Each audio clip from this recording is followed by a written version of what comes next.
बच्चों, आइए जानते हैं छठ महापर्व का दूसरा दिन यानी खरना के बारे में। छठ महापर्व के दूसरे दिन खरना मनाया जाता है। इस दिन सुबह से लेकर शाम तक उपवास करते हैं और शाम के समय भोजन करते हैं।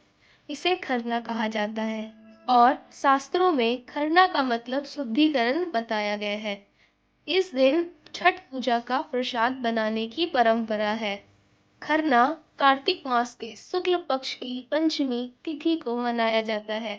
मान्यता है कि जो लोग छठ माता का व्रत करते हैं और छठ के नियमों का पालन करते हैं, उनकी सभी मनोकामनाएं छठ माता पूरी करती है। अब जानते हैं खरना का महत्व क्या है। खरना को लोहंडा भी कहा जाता है और खरना वाले दिन महिलाएं पूरे दिन व्रत रखती है, जो मन की शुद्धता के लिए किया जाता है। इस दिन छठी मैया के लिए प्रसाद तैयार किया जाता है। प्रसाद में शुद्धता का विशेष ध्यान रखा जाता है।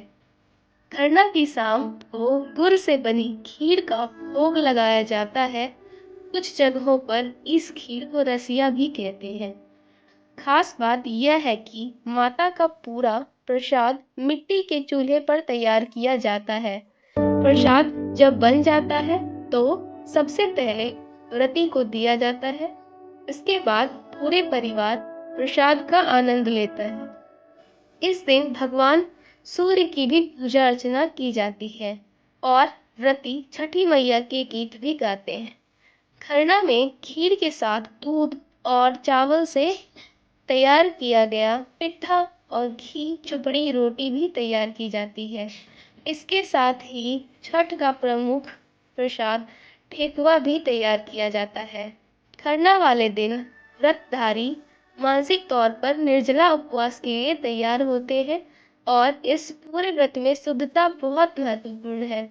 आज शाम के समय खीर का प्रसाद ग्रहण करने के बाद ही व्रती का लगभग 36 घंटे किए जाने वाला निर्जला उपवास शुरू होता है और अंतिम दिन उगते सूर्य को अर्घ्य देने के बाद व्रत का समापन होता है।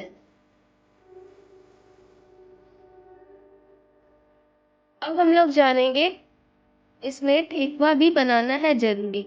छठ के प्रसाद में गेहूं के आटे से बना ठेकुआ प्रमुख प्रसाद होता है।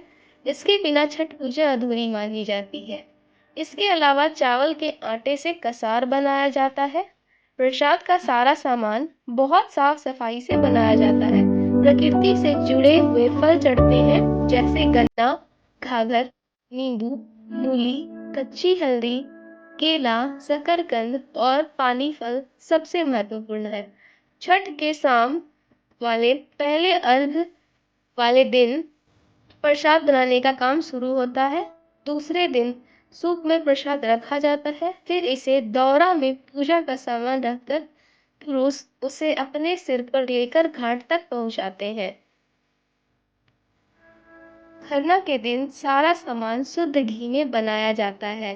इस पर्व का मुख्य प्रसाद ठेकुआ होता है, जो आटे का बनता है। इसके अलावा चावल के आटे का लड्डू भी चढ़ाया जाता है।